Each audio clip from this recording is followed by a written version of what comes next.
Hey, good morning, Misfits. It is the end of the month. It is May 31st, episode 465. I'm looking at the numbers. You'd think I'd be able to read them. I hope everybody's doing well.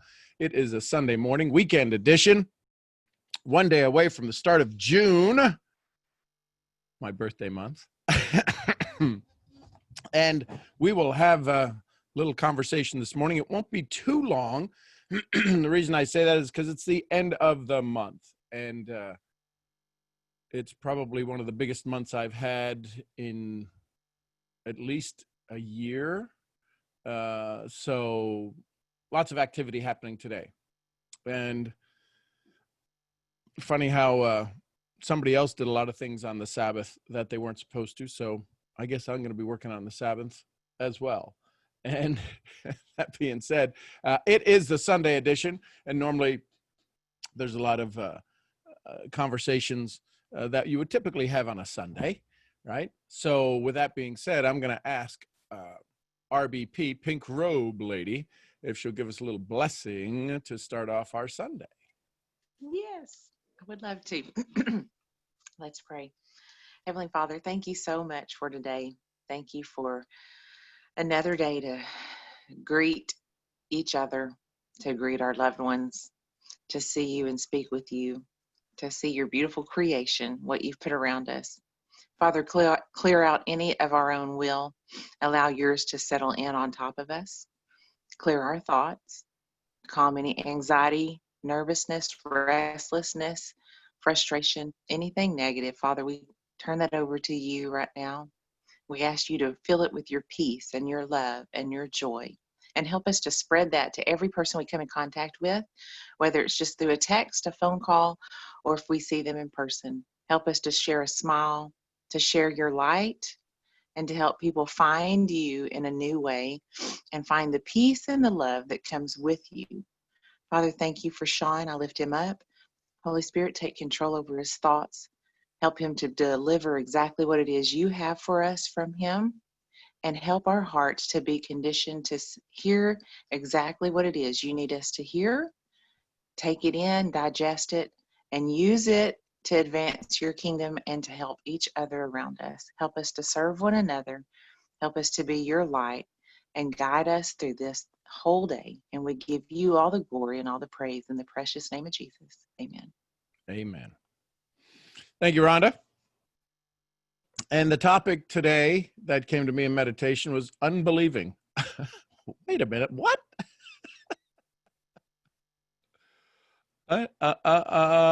Unbelieving. I thought we're supposed to believe in ourselves. Yes, we are. But what's the stories in us that we're believing that are not true? So how do you unbelieve? How do you stop believing something? Right? If you're a scientist, you go for the facts. Well, if we use that logic for us, we'd all be there would be nothing to believe but the truth.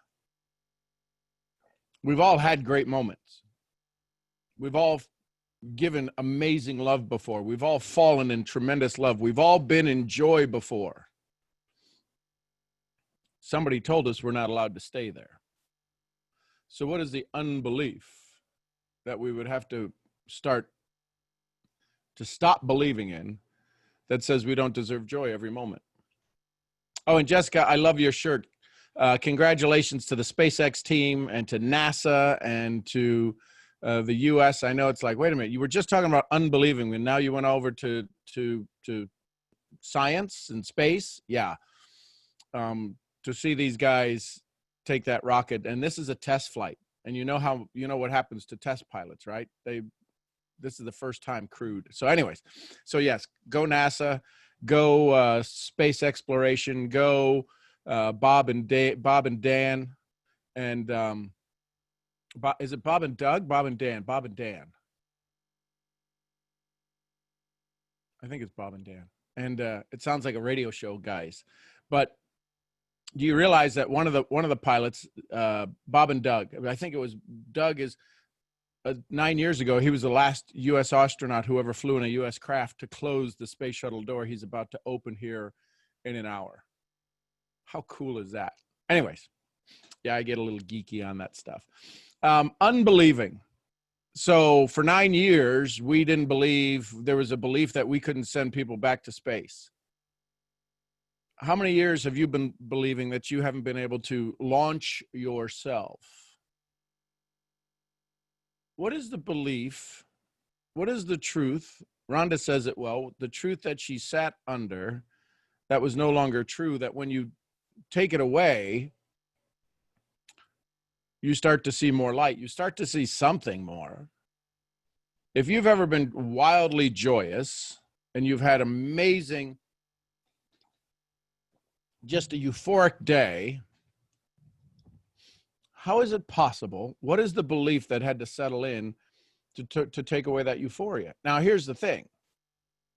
Much like the example I usually throw out there is that when we were 5 years old, we were happy as a, I don't know, as a pig and poo. Although pigs are very clean animals, they don't like poo. But we were just so happy with that expression with a birthday cake at 5 that the same birthday cake brings us joy, but it's a different level of happy. See, we'll never know how happy we've truly been until it's all over, because our level of happiness keeps growing, right? Our depth of love keeps increasing.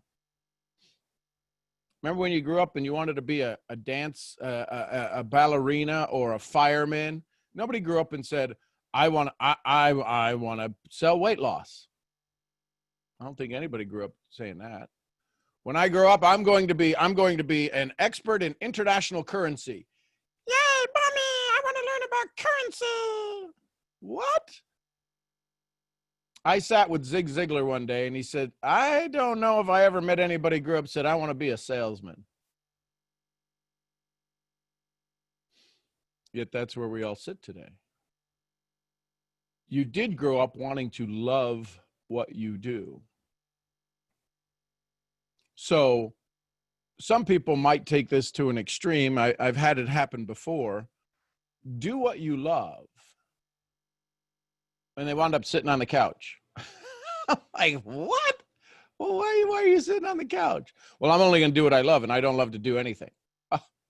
Well, okay. There's some things you probably might need to do to survive.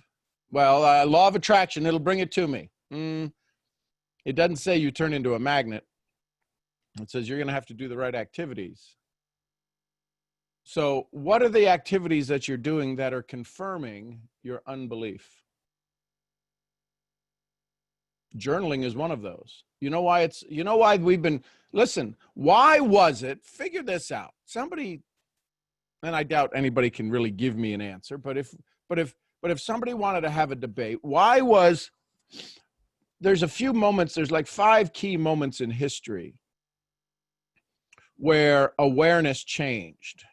And one of them was in, I think it was 1843 or something, the Gutenberg press. Russia outlawed the press because they didn't want people creating books, because books created knowledge.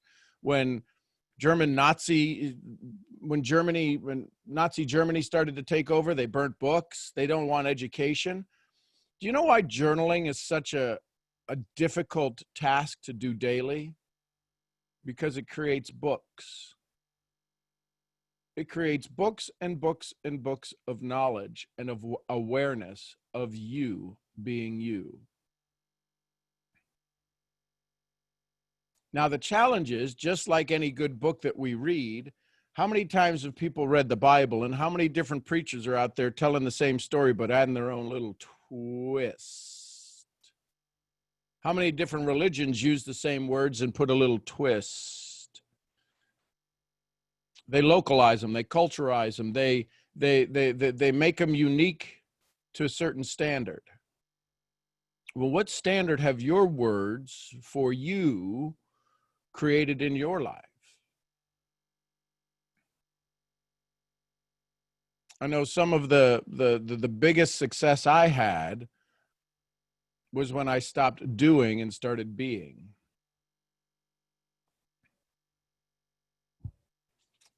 And I go back and I read my journals And there's some things in there, I can see patterns in there that over time I'm like, wow, okay, so there's a truth that keeps coming up, that keeps weaving. Because if you start to read your journals as an observer,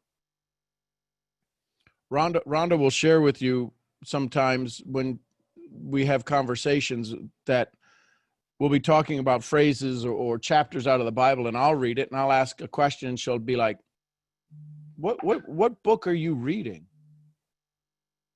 I'm like, what do you mean, what book am I reading? Well, what version of the Bible are you reading? Like the one you sent me. Well, it doesn't say that in there. I go, get yours. And we'll read it, and then I'll say, but that's what that says. That's not what it's those are the words. That's what it says. Well, let me go get my study Bible. and all of a sudden we start to have a dialogue. See, that's the challenge, I think, when we begin to prospect, is that we forget it's a dialogue. Way too many people, 96%, 97% of the people who have dialogues in our profession. What's the success rate in network marketing? People will say, especially the naysayers will say, about 3% of the people make an income, make a significant income. Maybe 20% make an income. Why is it that so few people make an income in a very simple, not easy, simple profession? Because they're focusing on 7% success rate, not 93% success rate. What are you talking about? When you study public speaking, the breakdowns say of the entire presentation you're about to put on, words, these things coming out of my mouth, these sounds that are being broken up by silence, intermittent silence, 7% of what I'm saying are the words I'm using. And if I focus only on the words that come out perfectly, they become 7% success, and I could do that 7% successfully, and the other 93% would be a failure.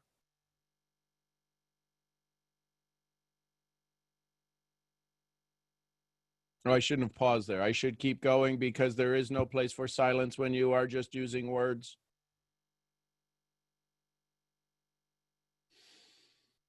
How does the song of your presentation sound? Has anybody ever taught you or shared with you or asked you, what's the music behind your presentation? Right? When we see some powerful, emotional, inspirational memes, and it's just the voiceover with pictures of people sweating, people struggling, people striving, people failing over a high bar and getting hit and getting back up and getting hit and getting back up and getting hit and getting back up. But yet the words are, you got to get up, you got to be hungry. And we watch these memes and we watch these presentations and we listen to the music and it inspires us. But if there was no picture, if there was no music, they probably wouldn't be watched a million times. So what unbelieving might serve you well as you move into your month of June? So here it is, last day of the month. Many of you are still running for targets. Here's my question to you. Is this the best month you've had? Is this your biggest month this year? And if it is, outstanding. If it's not, it might be time to look at your story. And the other thing to pay attention to is if you're driving a car or truck across a highway, there's certain things it can do. If you're taking it into the frontier, does your story have four-wheel drive? Can it adapt? Can it adopt? Some of you, it is not your desire. Listen carefully. This is going to give some folks a little nudge in the gut. It's not your desire that is not strong enough. It's your plan isn't strong enough. Your desire for your success is immense. If it's not, then I'd start there. I believe most of you getting up on a Sunday to be on a call with me, your desire for something is immense, because two things I know. I ain't the sexiest thing to look at. Nobody's sitting in the back there turning off the silence and going, this is just purty. This is just purty to look at. So that being said, and then when you hear the words, it's like, did he just say that? Is that even a word? So there's a desire that you have because there's a nugget that leaks out of me by somehow, by the grace of God. I'll say something that sounds smart, and all of a sudden you go, I can use that. So it's not your desire. It might be your plan. And now the question becomes then, how do you maximize the plan you have? Because here's the thing. If anybody's making the money you want in your business opportunity, you can make it as well. Right? We have, if you've ever done anything in horticulture, anything with planting, there's certain plants that can grow here and there's certain plants that can't grow here. And I say here in Texas, there's a range. These plants are climatized to this particular area. If you're not making the money you want, maybe, quite possibly, you're trying to grow something through you that just can't grow through you. There were businesses out there that I was a part of early on that I investigated, and when I saw the way with which they were presented, I couldn't perform that model. I just couldn't. And too many people are trying to perform in a model that just doesn't suit them. It doesn't zing their desire. It doesn't move their energy. And then the truth becomes, well, I don't want to quit this one too. How many of us stayed a little bit too long in a relationship because it was convenient? I'm not asking for anybody to raise their hand or put a mark in the comments there, because I'd be the first one to do it. I'd be the first one to do it.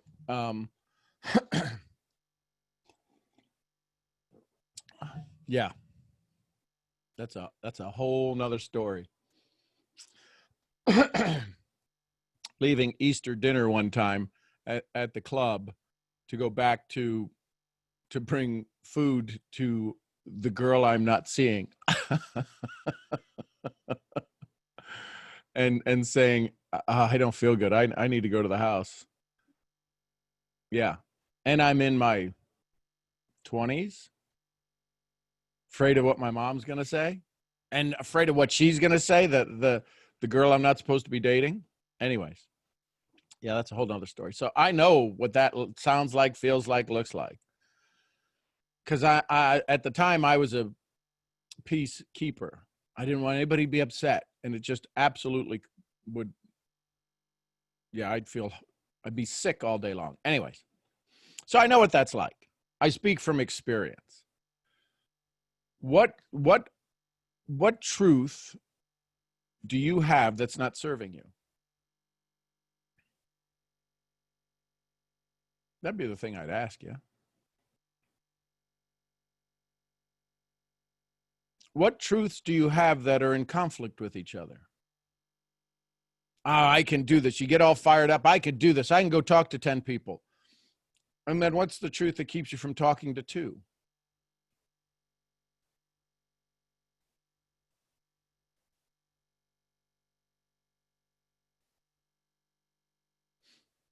To be known and not loved is our greatest fear. Listen, I don't care how many times somebody tells me, telling me, Sean, you'd be a great mother. Oh my God, if you could just have kids, you'd be the most incredible mom ever. And I could wish, I could want, I could pray, I could read all of the books about motherhood, and I could read, and I could go to every Lamaze class, I could go to every ovulation class. I don't even know what the heck I'm talking about now, but I could go to every class, and I could I could sing, I could hang around 50 other women and get in sync with their cycle. Will I ever be able to bear a child? No. It's just, there's some things you're just not designed to do. There's a truth that just ain't going to change. Now, could I be the best supporting dad to a mom? Yeah. But I'll never be a mom.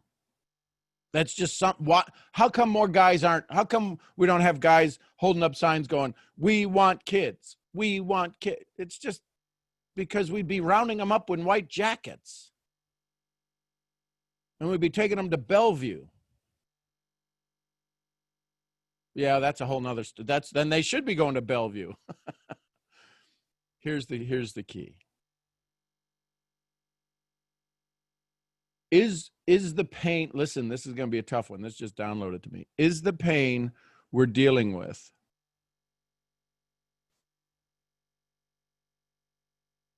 being continued by the place we sit?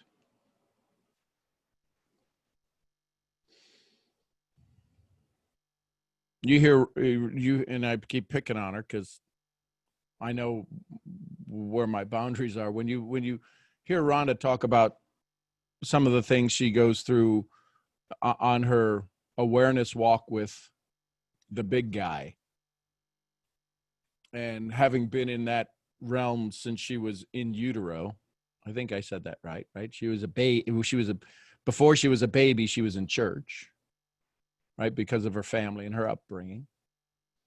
And some of the ways that some awakenings have happened, if you sit long enough by yourself, you'll start to realize some amazing things about yourself. Is it quite possible that we've all been part of a herd mentality, that when we start to lone wolf it, we wind up trying to lone wolf it to eat the herd? There's nothing wrong with the herd. That's what it is. It is a herd. What is it that you're searching for? What is the truths that you have that are in conflict? Where are the statements you say that use the word but? That's with one T, not two. Well, I'm good at that, but, because the word but negates what you've just previously said. Honey, do you like my dress? It's a beautiful dress, but when did you buy it? Right? And or does this dress make me look fat? No. But those are funny shoes. What?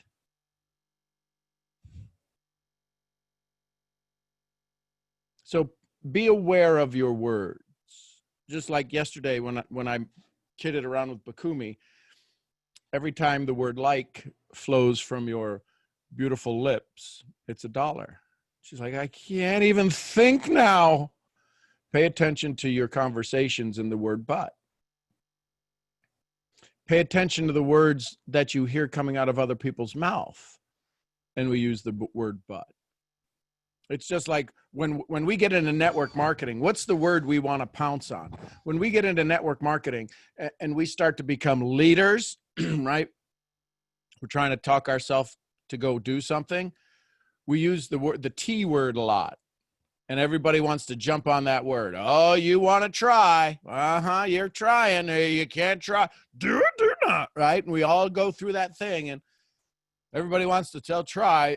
Nobody wants, few people want to throw out the word but.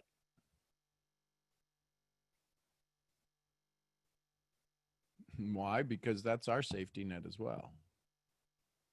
Can you talk to 5 people? Yes, I can talk to 5 people. But today well, no, okay. Sean, this is exhausting if I have to pay attention to everything. Well, how much of your world is made up of everything? All of it. Everything. And if everything is at your disposal, Wallace D. Waddle says, everything is at your disposal. I'm sure in most every book about faith and religion, it says, everything you want, you just have to ask for.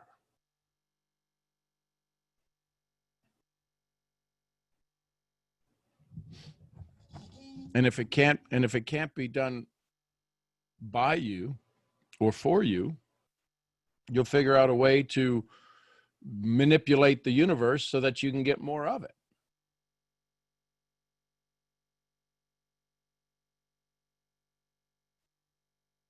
The idea of buying a house. Why doesn't everybody construct their own house? Why doesn't everybody build their own apartment? Well, that'd be silly. No, that's not silly. If we're constantly looking to build our own success, why doesn't everybody construct their own apartment building? Would it be fair to say, looking at it logically, and that's not an easy thing to do often, we're in for convenience. And the convenience we have is sometimes based on a budget. How many of us have seen the $22 million penthouse apartments overlooking the park in New York? Right, $22 million, 30-foot tall windows.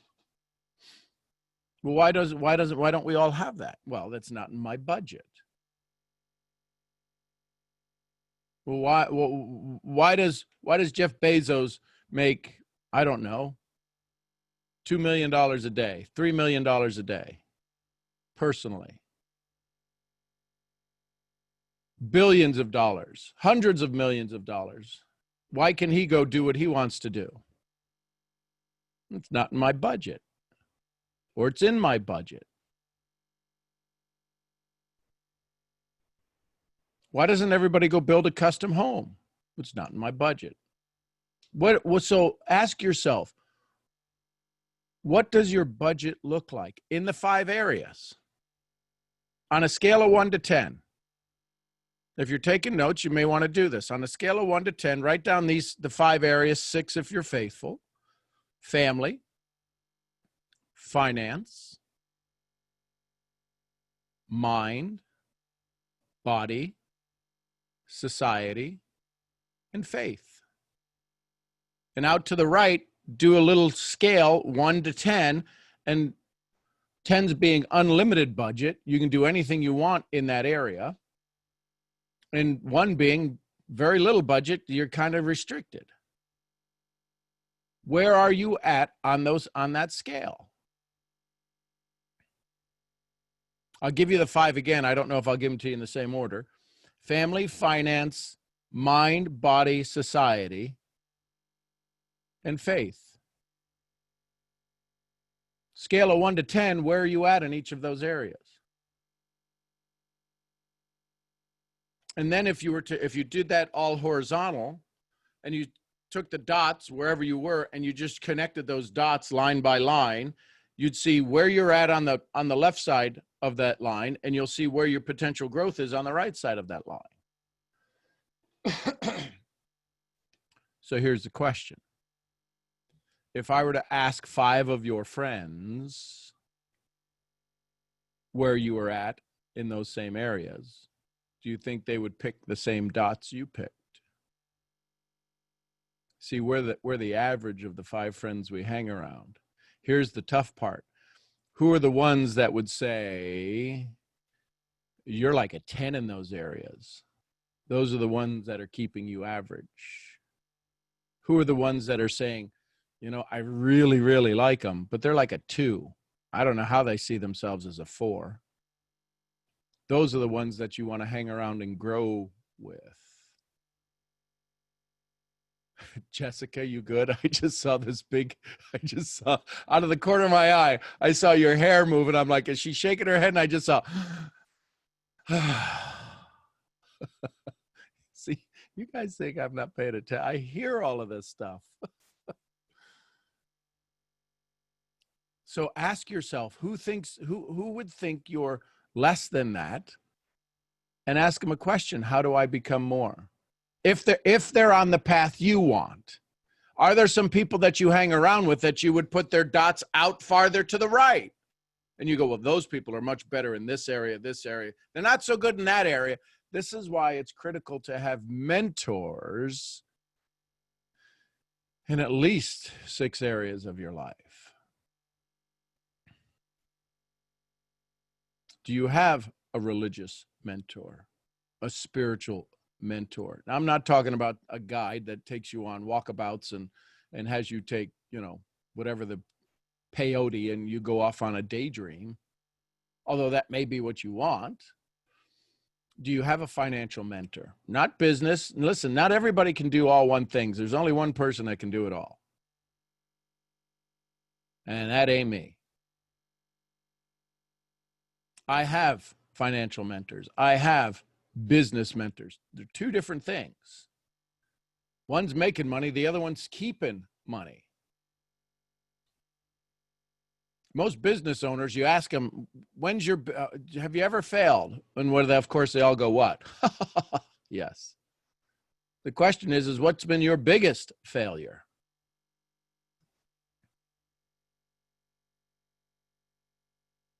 All right. Have you ever asked somebody what's been your biggest failure?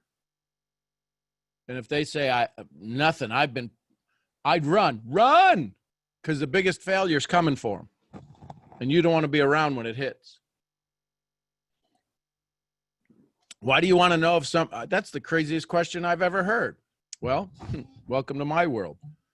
It's the first question I ask people who I'm going to invest my time in to make sure I get my return. What's your biggest failure? Well, I lost this, that, and the other. I had this, and the other. Why would you want to know? Why would you want to be around somebody that's had a huge failure? Because they can recognize the weather before the storm hits. Like back up your data. Yeah. That's my biggest failure. I lost a year's worth of work 2 days ago. And I didn't adequately back up my data. And I don't think that Bob, that's the first time Bob's not saying after that collapse going, I didn't know. That's, well, no other way to say it. That sucks. Can I Sure. chime in a little bit? Come on. You started out this discussion talking about unbelieving. And then you listed 5 areas where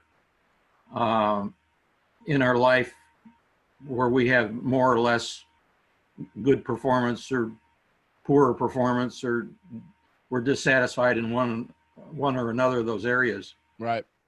I would suggest that at the root of that comes the issue of believing. Do I believe that I can follow my spiritual pursuits, or do I believe that I'm doing adequately by my family? And then even, you know, when we think about network marketing, you might have the belief that marketing successfully is a very difficult thing to do. In other words, you might be saying, yeah, I'd be doing that, but it's a very difficult thing to do.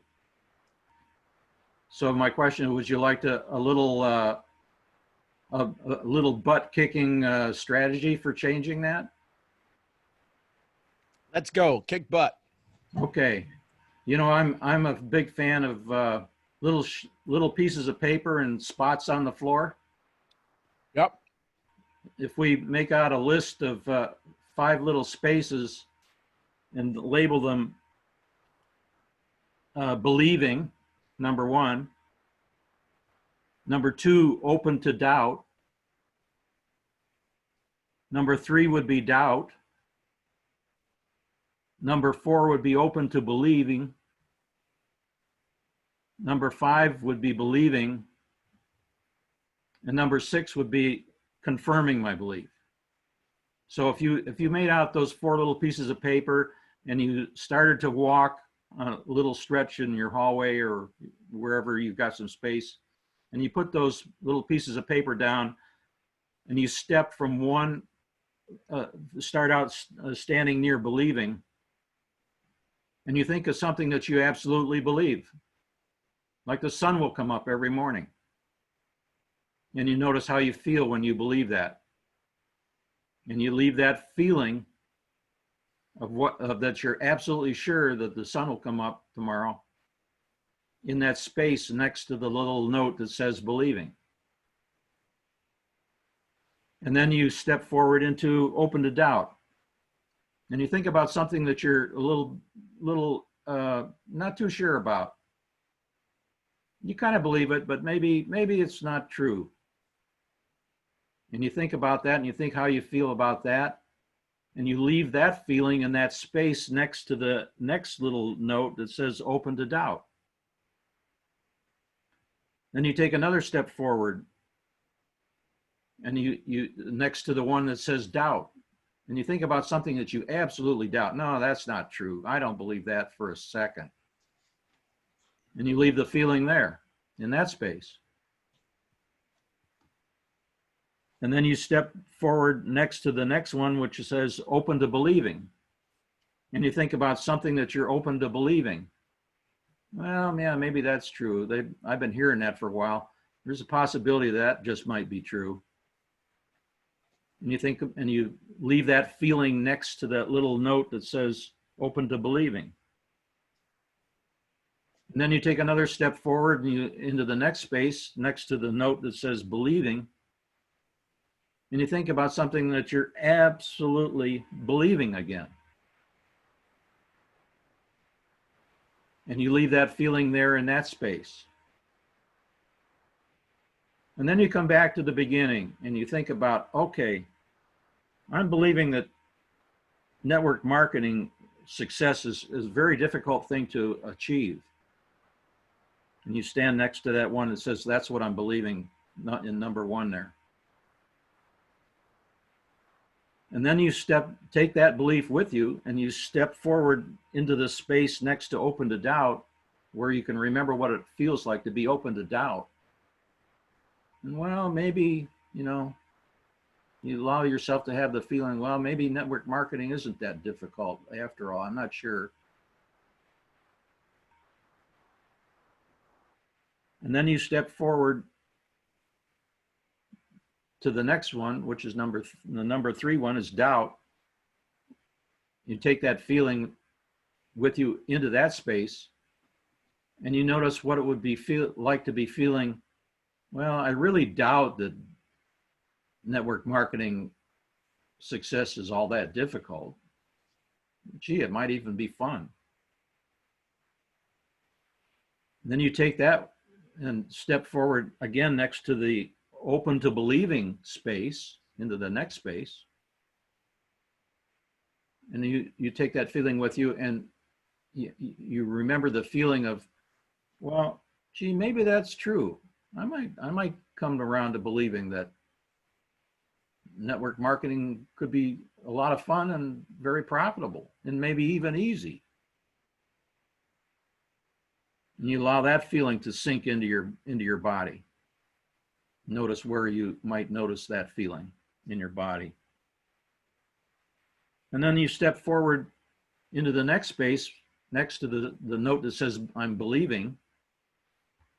And you take that thought, that concept into the space where you know what it's like to feel you're really believing something strongly again. And notice how in your body you're beginning to, you're really feeling that you believe that network marketing success could be easy and fun. And you let those ideas develop and bloom in your mind and radiate into your body in ways that you could feel where you want to notice there particularly how it feels to be believing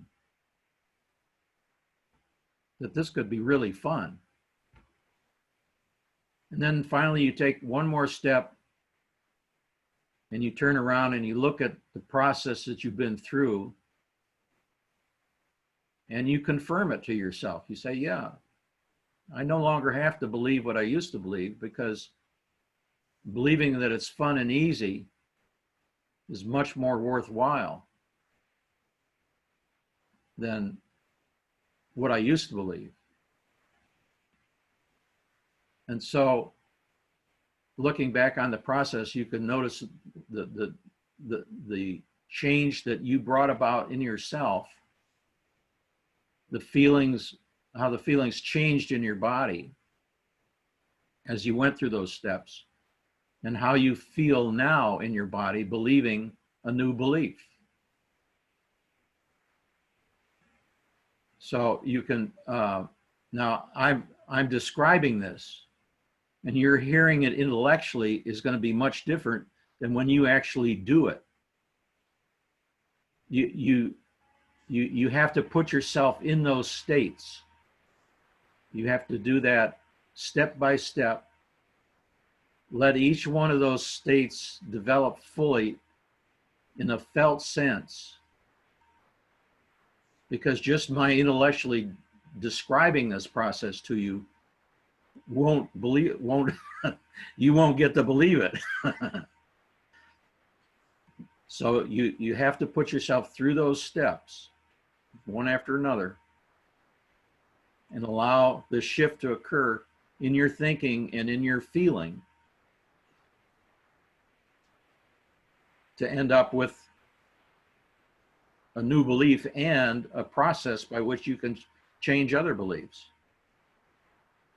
So I think of that as like an inoculation. You know, not all vaccines take, and it may take more strongly for some people than others.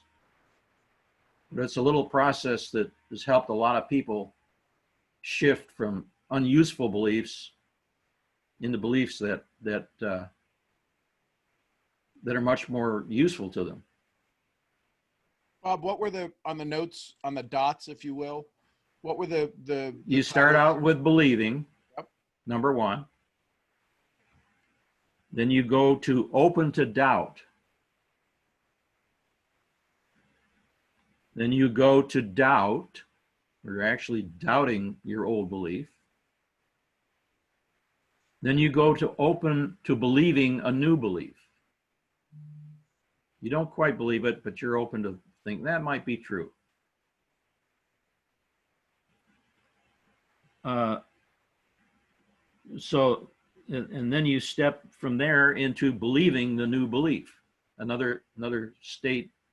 So you're going from you're going from one state to another, and you're using the memories of other things that you've experienced at those different levels to set up the state in which you put your old belief through. In other words, in doubt, you anchor to the doubt space something that you doubt. You've doubted before in life. So when you take your old belief through that doubt space, you collapse the state of doubt onto the belief that you no longer think you want to believe in. And then finally, at the very end, you kind of want to confirm that you've been through this process confirm your new belief. Actually, when you stop and think about it, all beliefs start with a feeling or an idea that you have in your head, in your mind, and then you confirm it. Any belief you have about anything, it's like, yeah, cardinals are red in color. How do I know that? Well, somewhere along the line, I convinced myself and confirmed that that's what I believe. So now I believe every cardinal that I see is going to be red color. Or when we see a red bird, we instantly go, that's a cardinal. Yeah, it could be that too. Well, and the thing that I think is valuable, and most people are sitting here in a little bit of awe of the process. Yet, how many of you didn't like a particular vegetable when you were growing up, and now you're like, man, I love them? That was a belief you had, and what caused it to change?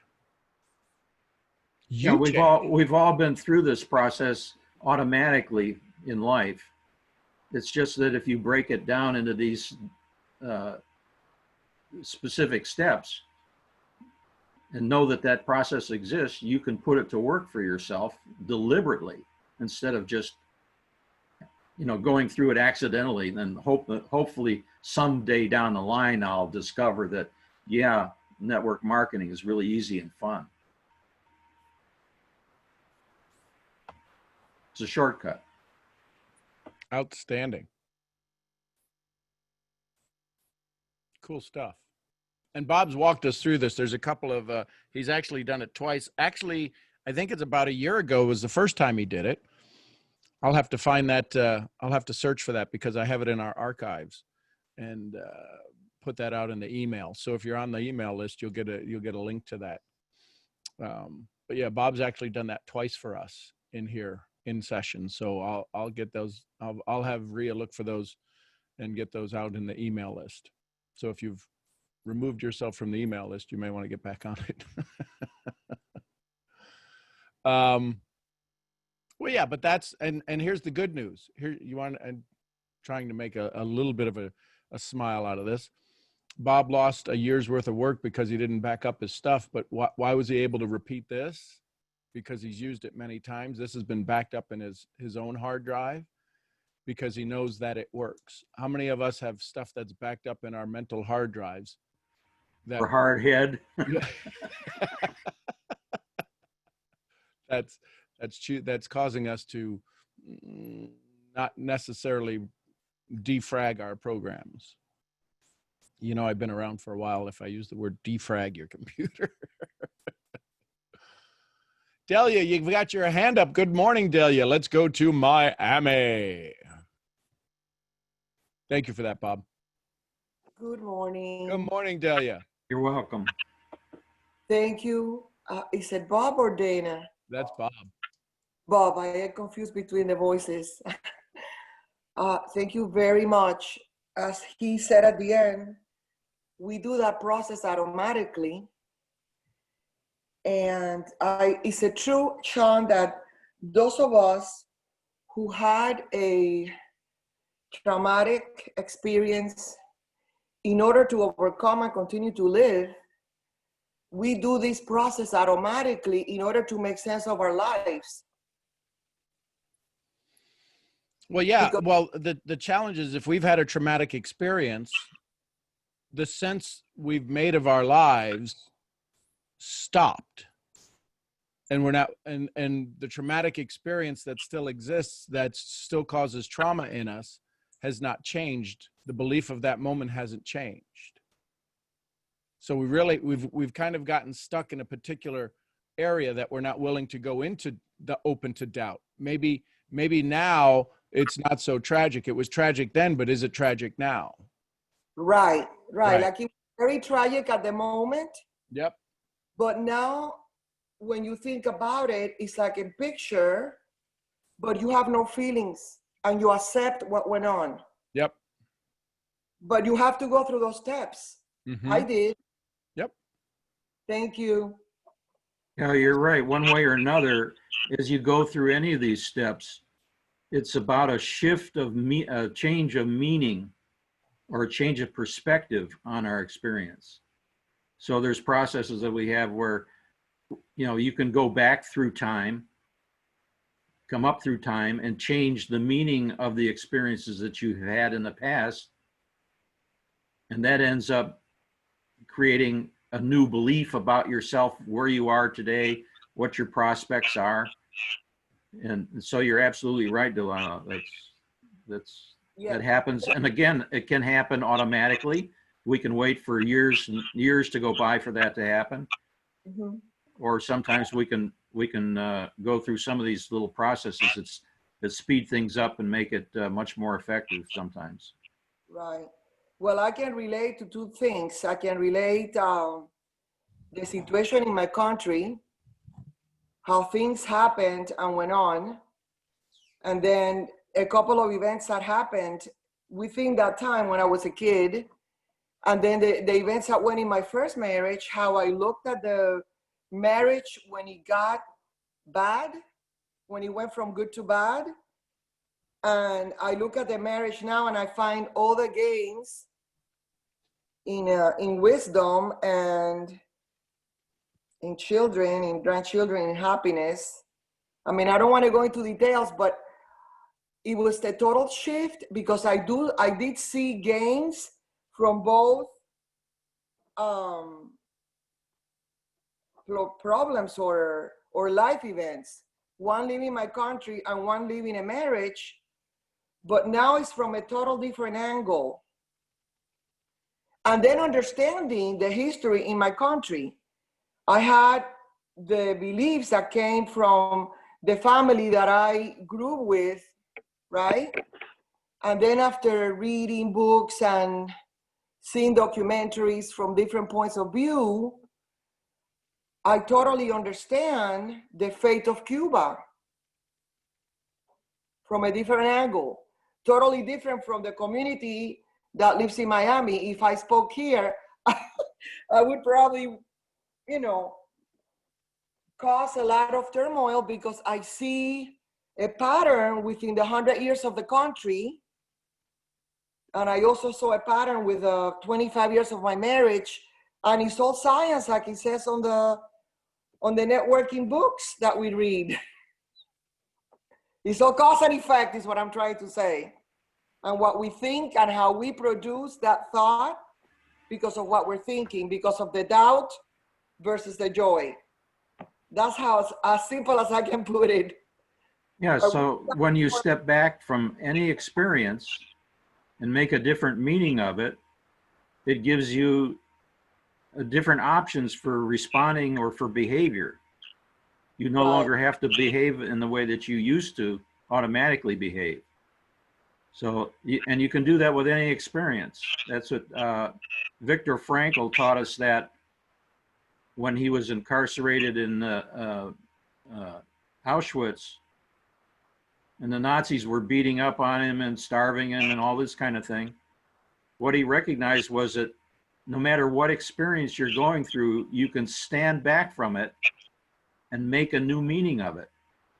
I had to do that 2 days ago when my hard drive crashed and I lost a year's worth of a lot of work.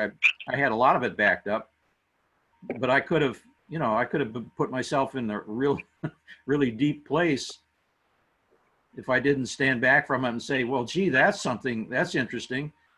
What did I learn by doing that or not doing that?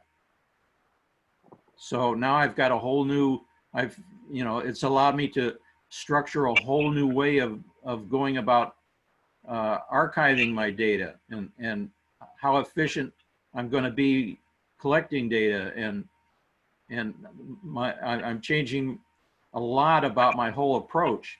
A lot of the data I was going to back up and sort, and now it's relieved me of having to sort all that data because it doesn't exist anymore. It saved me in some sense, it saved me a lot of work. So a lot of it depends on how you stand back from it, from your experiences, and what meaning you make of it. And the important thing is, it is the it is the viewpoint that you have on your experience that is most controlling of your experience and your behavior. Whenever you stand back from an experience and make a new meaning of it, you can always stand back even further than that and make a new meaning of the fact that you're making a new meaning. There's no end to the control that you have over your experience if you're willing to calm down, stand back from it, take a look at it, and see what kind of a useful meaning you can make of that experience. Exactly. I hear acceptance of what is. I hear let go of the resistance, which is acceptance, and then have joy over what worked versus what is not working at the moment. You lost your files, but you still have good memory and can still share the wisdom and the training that you have received all these years. So it is all about acceptance and joy versus doubt and resistance. That's the way that I see it. And that's the way that we deal with our prospects. I was talking to Sean last week, and it was a great experience because the prospect of a prospect wants to join, but they're not sure when they're going to do this. So by releasing our control, by releasing my control and my affiliates' control, I was put in a place of joy. Immediately, I went to all the things that had worked on that day that had nothing to do with the prospect. They had to do with my business, but they totally went. It totally went when Chan says, "Well, don't worry. A lot of things could happen between today and Monday, because of course it's the end of the month, and the more people that we get in this month, the better. In a good way. Let them have in the control." So when he put that statement in my head, I totally shifted to all the good things. I had lost 8 pounds. I have people helping me promote my business, blah, blah, blah, blah, blah, blah, all the positive things. And I was in a state of joy, feeling full, feeling enough that nothing can get me. So what I learned from this experience is when I talk to prospects, right? Wouldn't it be better if we all could do the shifting that you just taught us in a matter of questions rather than the script, and go with fear to see, oh, does the script work? Oh, am I doing what my upline is telling me to do, instead of using our heart? And wouldn't it be better if we can just pose the questions in belief and finding where that prospect is, which is what Sean is teaching us all the time. This is brilliant stuff. I love it. Thank you, Bob. Thank you, Sean. You bet. Now, here's a question. How many of you have lost data before? How many of you have ever, just by show of hands, raise your hands if you've ever lost data before? How many of you could, quote, feel Bob's pain, but it lasted all of about a breath? You're like, sucks to be him. Right? We instantly went back to that moment. We're not in the same pain Bob is in. And because we're not in the same pain Bob is in, we can get up from our chair, whatever we are, when this call ends and go, oof, glad that wasn't me. How many times do we sit with our prospects and we hear their pain and go, oof, glad that wasn't me? As opposed to, can we instead of, what's that thing? I'll never forget it. It was, what was that one where the attorneys from Boston Legal, and Danny Crane was talking to, who was his counterpart? I can't remember his name. Anyways, the one guy who was just one of the best attorneys in there, right? And so he said, I thought you had empathy for me. Now I realize it was just sympathy. That line has stuck with me. Do we have sympathy for our prospects, or do we wind up having empathy for our prospects? So that's the question. When you sit across from them, can you hear them? Can you get down in the hole with them, as opposed to going, why are you in the hole, right? The injected values. And this process allows you to walk back through your own experience with a level of empathy that maybe, quite possibly, you were sitting with yourself in an ideal of sympathy. It just occurs to me, with empathy, you can be learning a lot more, Yeah. as opposed to just, vomiting on somebody's wall your feelings. Yep. And that's what this experience Bob just went through with his, he had to have a little empathy for himself. And we can go into the whole Brene Brown, was it guilt? Was it right? Guilt put him into action going, I've reestablished some new protocols to keep my archives up to date. But if he went into guilt versus shame would be, he wouldn't even be on the call. He'd be like, oh, my product, my whole year is gone. And a year would go by and he'd not have created a whole nother new year. And he'd have lost 2 years. One, because the data's gone. The second one, because he didn't do anything. This is why we say most people die at 21. We bury them at 65. Wow. When people say, I have 30 years experience, sometimes it's 1 year of experience 30 times over. It's not 30 years of experience. Wow. That's why when people say, with age comes wisdom, I've seen a lot of old idiots. With age does not come wisdom. With paying attention comes wisdom. That's why we can see very young people and we say, wow, they are an old soul. How many times have we talked to 6 years olds on the Facebook and on the YouTube? I feel like I'm 100 years old. How many times have we talked to young children, 10-year-olds, 11-year-olds, 6-year-olds, and they would say things and we'd go, wow, they're an old soul.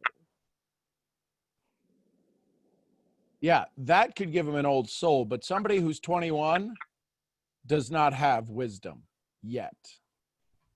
They have experiences. And if they focused, here's the thing, you could have 21 years of experience. Most have about 4. Because they haven't been put into a place to think for themselves. Once you get out of university, right? So here's where addiction to approval comes in. Here's to where we get stuck in one of the 5 areas of doubt. Maybe we're stuck in doubt, in the state of doubt. Maybe we get stuck there because in grade school, we got to follow the rules. We got to do what they tell us to do.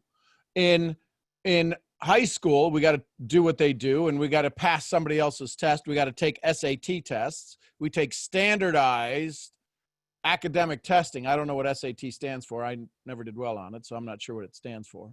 But that's the name I made up for. Standardized academic testing. I'm sure somebody will correct me. Achievement. Oh, achievement testing?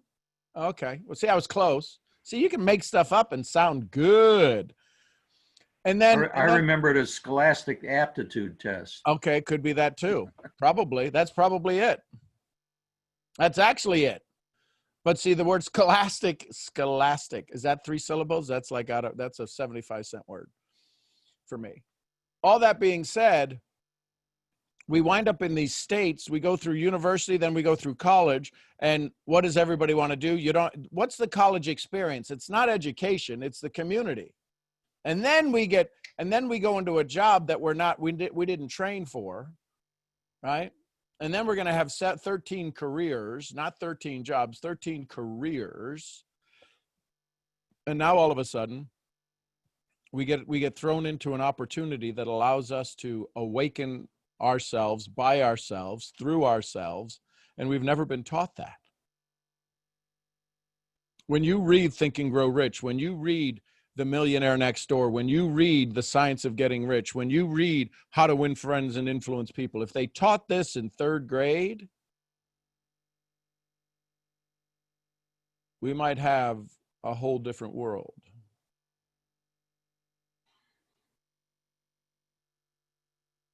So, as you become more and more aware of you, And as you begin to pray for things you want, right? There's no atheists at sea. There's a sign that says in every cabin of most private boats, there's no atheists at sea. What are you praying for? What are you praying for that you don't think you already have the resources to solve?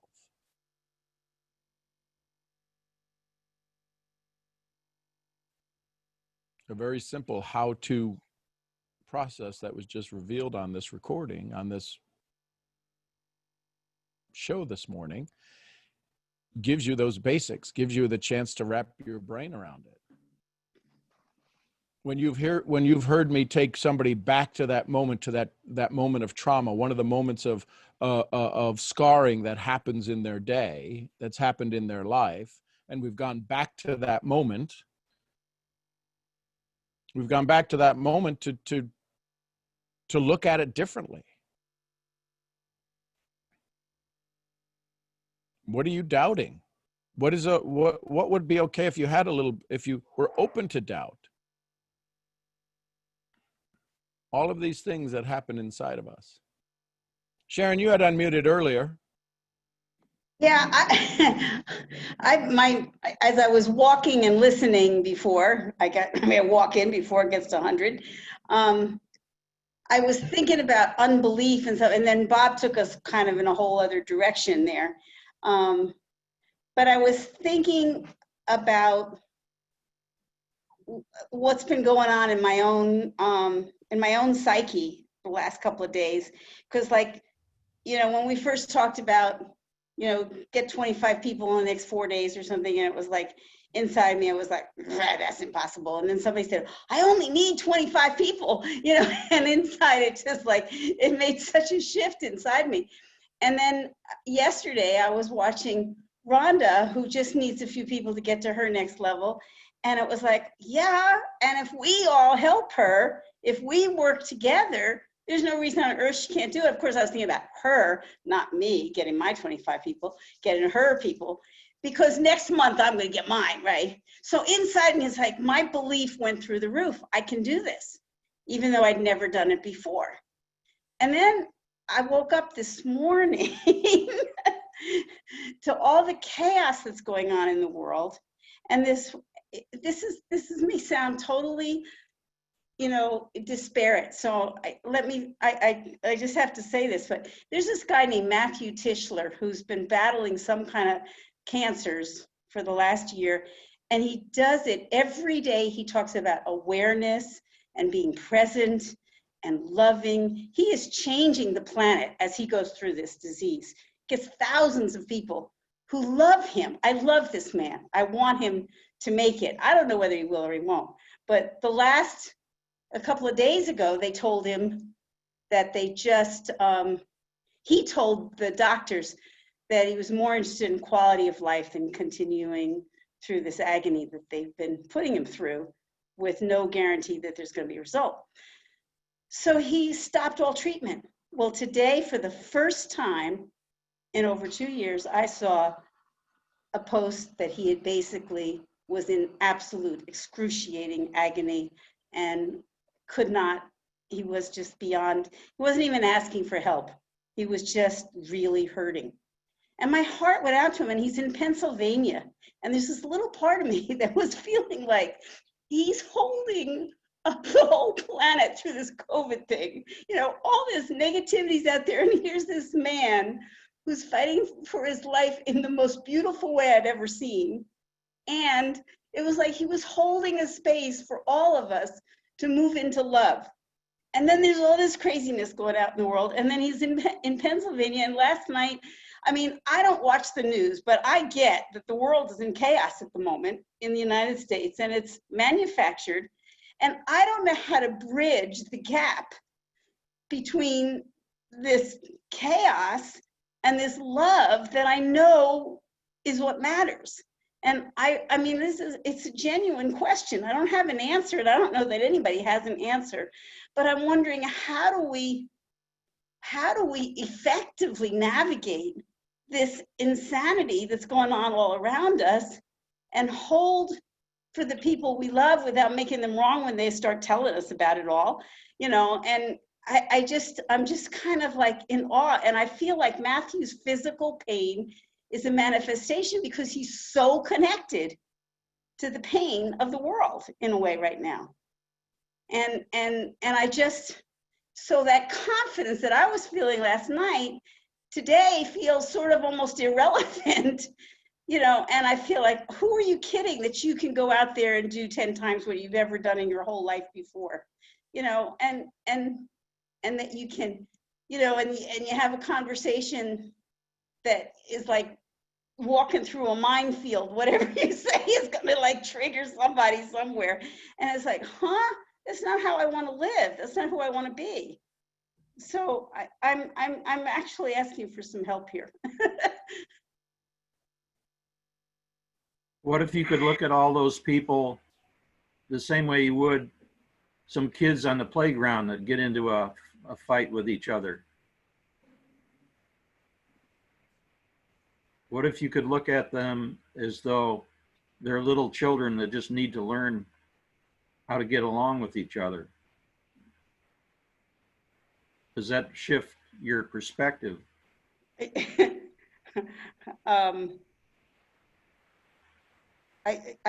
Kids can be incredibly cruel to one another. I wouldn't. Right. But you as a mature,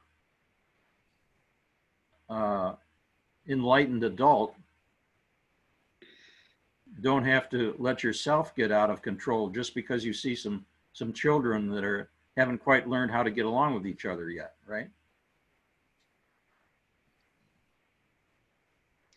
Because you know adults that do. It's possible for people to learn to get along with each other and make better choices.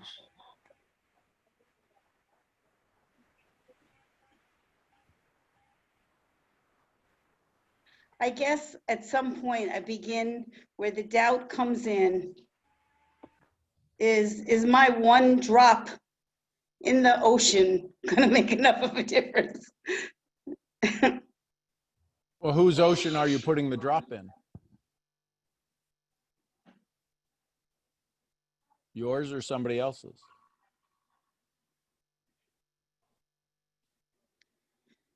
It has to be my own. And if you fill your, if you take care of your ocean, what happens to the rest of the oceans? Well, it feels like it's gotten worse, not better.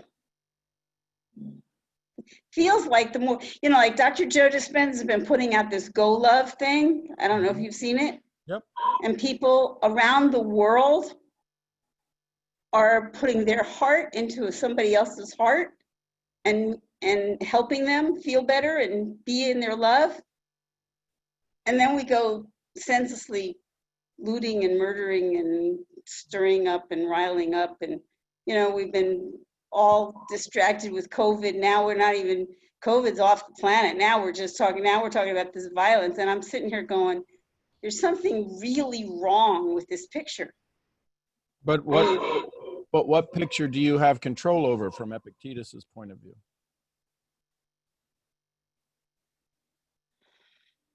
I don't see you. I see you behind a computer screen right now. I don't see you out pounding the streets with a sign and throwing stuff. So is that even your world?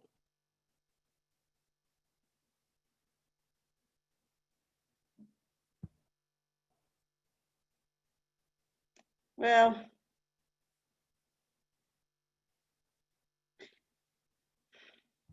if you're not part of the solution, then you're part of the problem. Right. So but is part of the solution being down about the problem? Or if energy exists, if energy can influence stuff, are we letting the negative nature of what's happening influence you, take you from a place that you're not supposed to be? Is this if energy, if we go back to Joe Dispenza, and energy is, and energy can flow, which way is the energy flowing right now? Is your good flowing out into the world, or is there bad flowing into you? Okay, I want to say something. Can I say something, Sean? Go Sure. ahead. Okay, Sharon, I'm thinking about the airplane crashing, which not necessarily means that the airplane is going to crash, but it is in turbulence, and the world is in turbulence, and then you have to put the mask on you. The mask to breathe the oxygen is the mindset to stay in belief and joy no matter what. Because if you are in belief and joy, your example will impress another human being. But if all of us go to darkness because we see the news in the media or a neighbor tell us, I have a friend that I call every day, and she tells me all the bad news that are going on and how bad Trump is. So what I have learned to do is let it flow, because that's her fear. She needs to verbalize her fear, but I don't necessarily take her fear as a true belief. And the other thing that I do, I don't know if I'm doing this right, but in order to stay not contaminated in my head, the news, look on TV, do you know I they don't tell have that. moments? The I don't news, even have it. I haven't seen a single news report about okay, well, then anything. people can also magnify the moment of what they saw magnify on the TV screen. For example, the situation with the man that was murdered, which I feel empathy for. I don't want that happening, but I didn't put my leg on his chest, and I didn't tell the police officer to point a gun and kill him. I had nothing to do with that. So if I had nothing to do with that, and my friend is telling me this in a magnifying moment, which means she's telling me detail by detail, I say, well, I don't own this. It's not that I am looking the other way, but if I fit into that picture, then my belief drops. So it's like we have to know, it's like being a little kid. You know what it is? I just realized this. It's like being a little child between 2 and 3 and knowing what is our position on earth or on our environment, what belongs to us versus what doesn't belong to us. It goes to the toys. Remember how they don't know how to share? But it also goes to owning what you really own. Yeah. I think that helps. Okay. Actually, I hear you. I hear you both. And it's interesting because I'm sitting here and I have these little boxes of pictures of us, except for you who was talking, Delia. And in my picture of my box, this nice outdoor scene is reflected in my window. And I think there's something about reflections and seeing reflections and seeing what's reflected back to you and being in charge of what reflection I put out to the world. Does that make sense?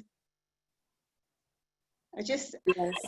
I'm just looking at, and maybe it's because it's Sunday and I always have this sister's call on Sunday. I've come to kind of go, okay, sister's call. I have to do this. So As here's the opposed to, I reality. love this. So here's the reality. Here's the reality. Our influence is easily influenced over ourselves.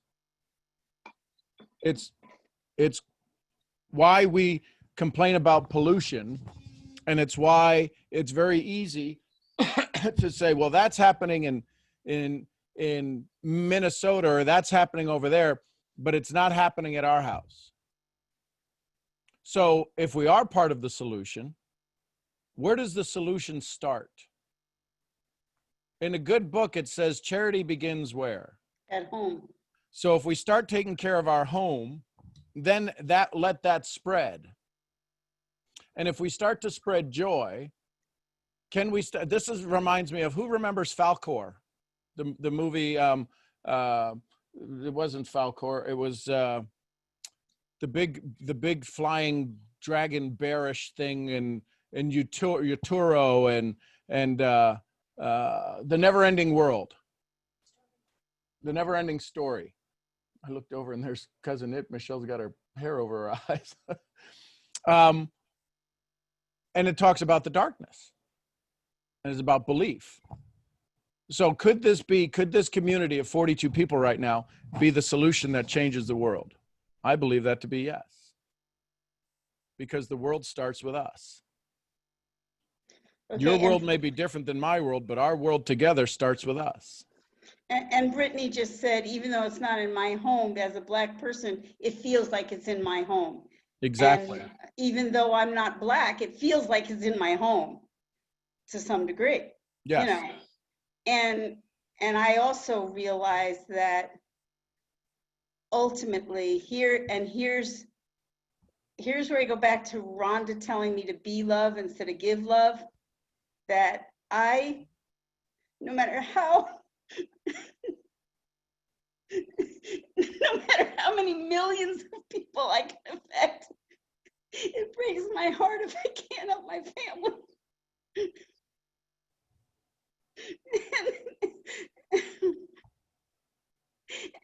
and I have to let that go, because it has nothing. I don't do anything. I am not anybody's source. I'm not even my own source. I'm not your source. I'm not Rhonda's. I'm just part of this family that we've created here. And maybe I can make a difference in this family. And maybe I can make a difference in the thousands of people I'm going to help in my business.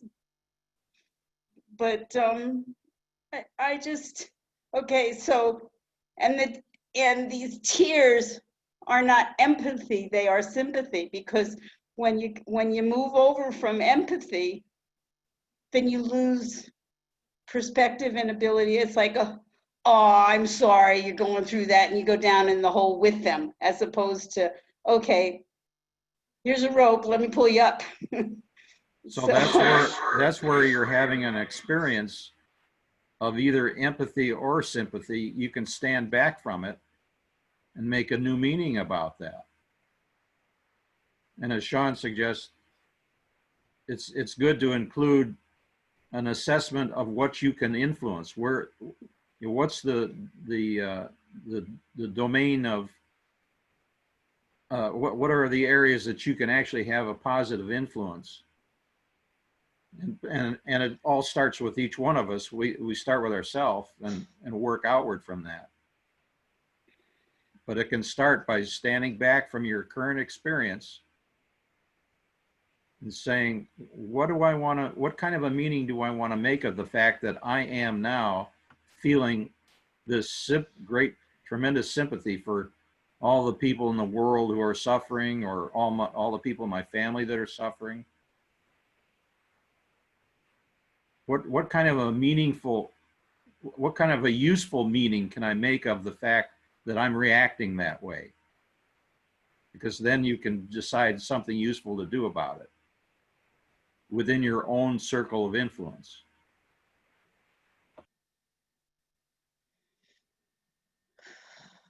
Okay.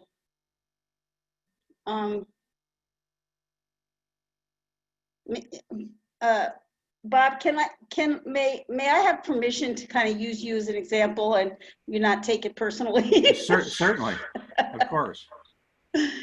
Because I know that there's a part of me that is very like you. I'm very well educated. I, grasp ideas, and I can talk about things.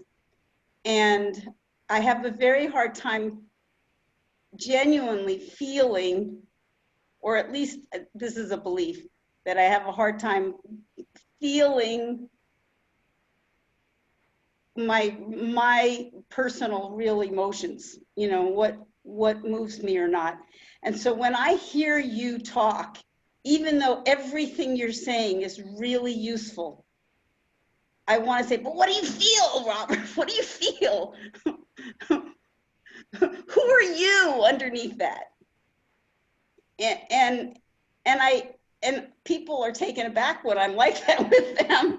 But it's like, I want to know what they feel, partly so I understand better how feelings are. And part of what I love about this call is that people are so, they get down deep beneath feelings that they even didn't even know they had. I don't know if this is making any sense. Sean, help me out here. Well, I think there's lots of conversations that we're still dealing with the outside versus the inside. What's within our control? How Bob feels or not doesn't change the way I feel or not. I get it. How somebody else chooses to react or respond to a situation is their choice.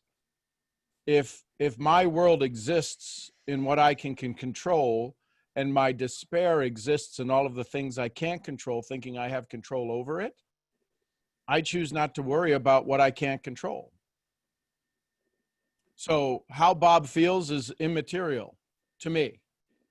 I understand it. Bob can come to when he says, when he shouted out, or back up your data, right? That was said with a little bit of frustration, but more to be in a comical sense of, hey, listen, this is a way to remind people that we've all been through it. And the reason it was funny is because we can all go, that's happened to you, it happened to me. But how anybody on this call feels, if it weeps into my home, then I don't have control over what I truly have control over. And I think that's where the situation gets a little bit pandemic, is that we choose to not have control over the things we have control over.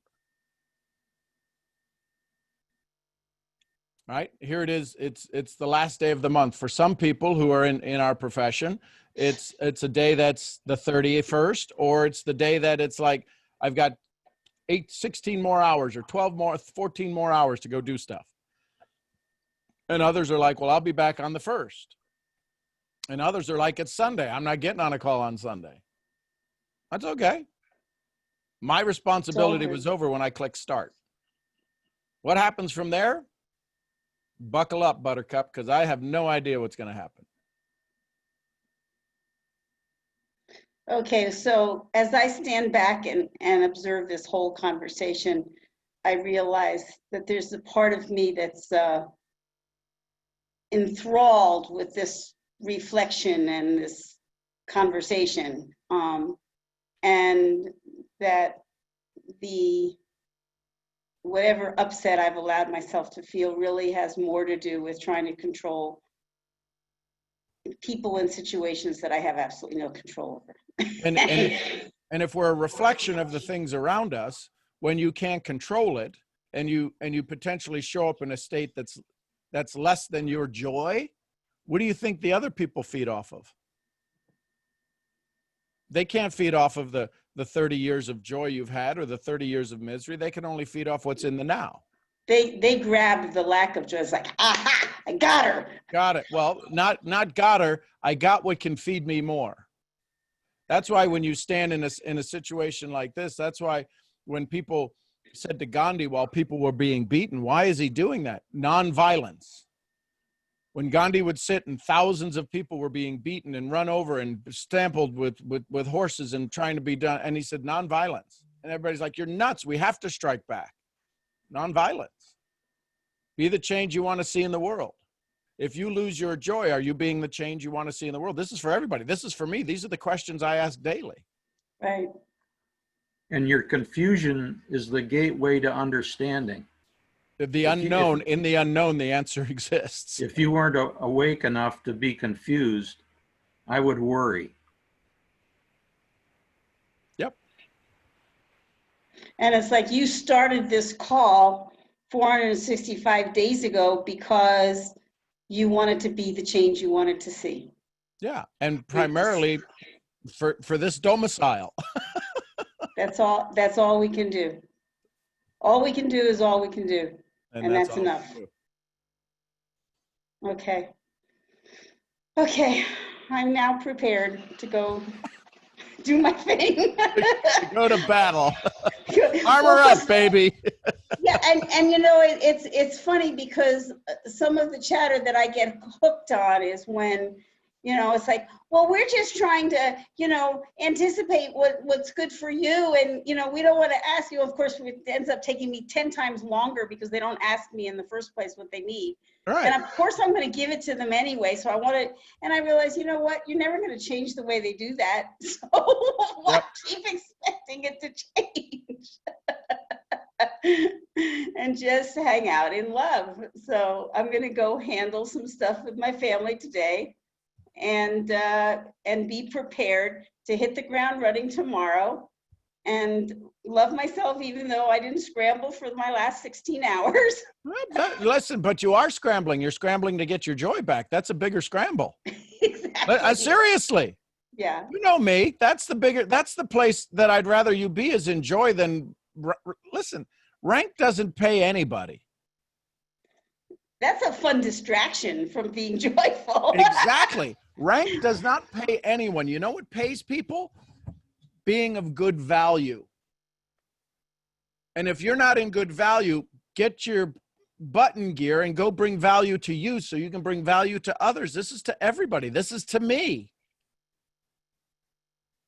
Okay. And when we're in good value, the world rewards us. We just happen to have a business model that allows us to leverage our value through duplication.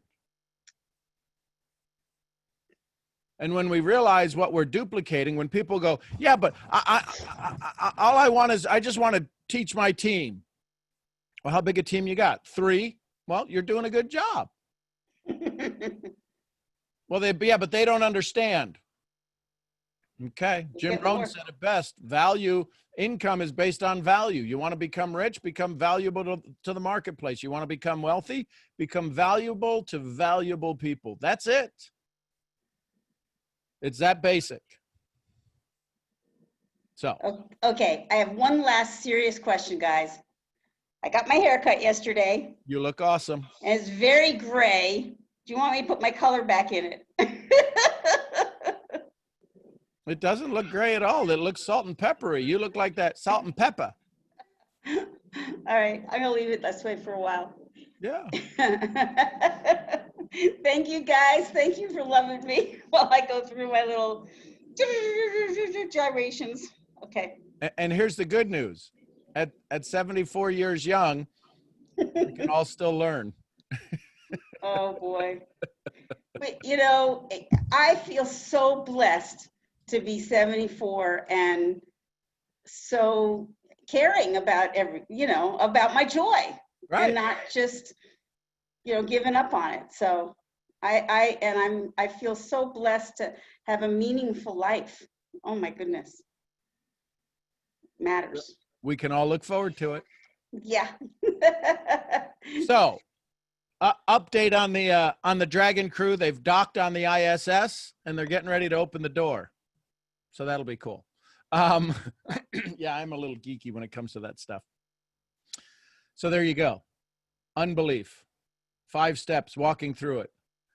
All of this, and this recording will be available on the site, on the YouTube page. And you can go to the YouTube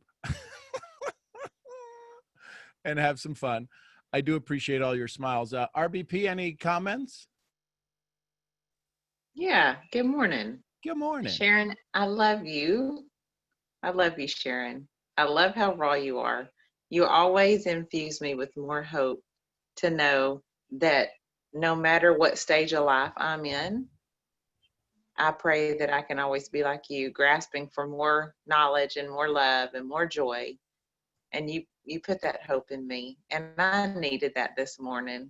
And I love you for that. Thank you for that. And you look amazing. I love your hair. I love the short, sassy salt and pepper. I think it looks fantastic on you. So thank you for sharing it. It looks cute. Just run your hands through it and get it all messy and make it real funky looking. Yeah, get fun with it. So here's where I sit. Our house is an older home. We're looking one day to get a new home. Our washing machine sounds like a jet engine taking off at moments sometimes because we probably need to get a new one. Our dryer sometimes doesn't shut the door totally, so it doesn't always work, and the front of the dryer flashes and you can't get it to work unless you push it a certain way and pry it and then slam the door real hard, but then it dries. And 2 nights ago, well, for the last 6 months, our refrigerator leaks out the bottom and we have to keep a towel down there and we don't know why it leaks. And about 3 days ago, our ice maker quit working and our ice tray, the place that catches all the ice, filled up with about that much water.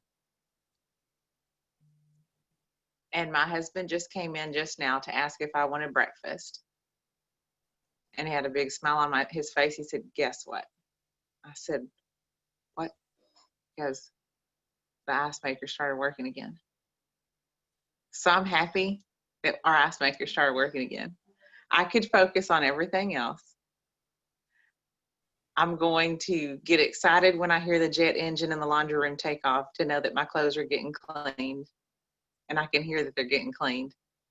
And I'm going to get excited when I hear the ice dump into the ice tray in the refrigerator, because I know our ice maker works. That's where I'm going to sit today. I'm going to find all the fun things. I'm going to find all the blessed things. And I'm going to put as much joy and love into this world, because that's the way I can change this world. That's the way I can keep people from going down to a pit of despair. Is I can find, though it sounds like I need a lot, I can find all the needs that are met instead of the needs that need to be met. And I can sit in that love, and that will radiate around me, and that will radiate out to whomever comes across my path or across my social media posts or hears my voice somewhere, somehow. So that's what I choose to do. And I love each one of y'all. And you so uplift me every minute that I'm in your presence, whether I'm in your presence or not, 24 hours. So I love y'all. So there you go, folks. Realize that when you sit in awe of what you can be in awe in, it's your choice. It's not myopic. It's not utopian. It's taking a stand for the stand you can take. If you don't stand for something, you'll fall for anything. And it's time for us, it's time for me to stay in the place, because we will be challenged. And we're challenged every day. It just so happens we get to jump into a herd mentality and find the common enemy. The common enemy has always been around: fear and doubt. The common enemy is not based upon what's happening on news or media. That's just a magnification of fear and doubt. Choose your enemy. And then if you choose joy as your solution, is there ever an enemy? Faith and courage were sitting home one day. Fear and doubt knocked on their door. Faith and courage went and opened the door. No one was there. In this moment, can you sit in faith and courage? Can you be the one that says, not here? Can you be the one that draws the line in the sand and says, today's the day, I've had enough? Because all of that, when it's all said and done, you still have to take care of your world. Why not take care of it in the way that you made a promise to?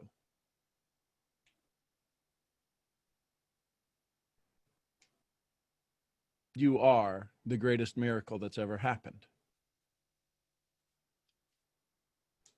And it's okay for miracles to be happy.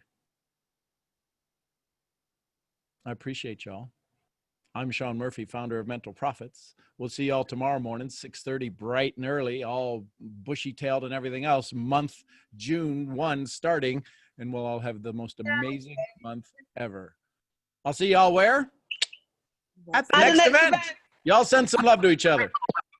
Thank you. Love y'all. Hi, guys. Great Hi, day. guys. I love you guys. I Have love a you good guys. Have a great day. Y'all take Have a great day, guys. thank Love you, you all. everyone. Thank you, Kelly. Love you guys. Blessed All you beautiful beings. Love you all. Choose joy. Choose Love joy. y'all. Holy, holy, holy. Joy. Choose Joy. Rodney, we're going to get you there. I love you. So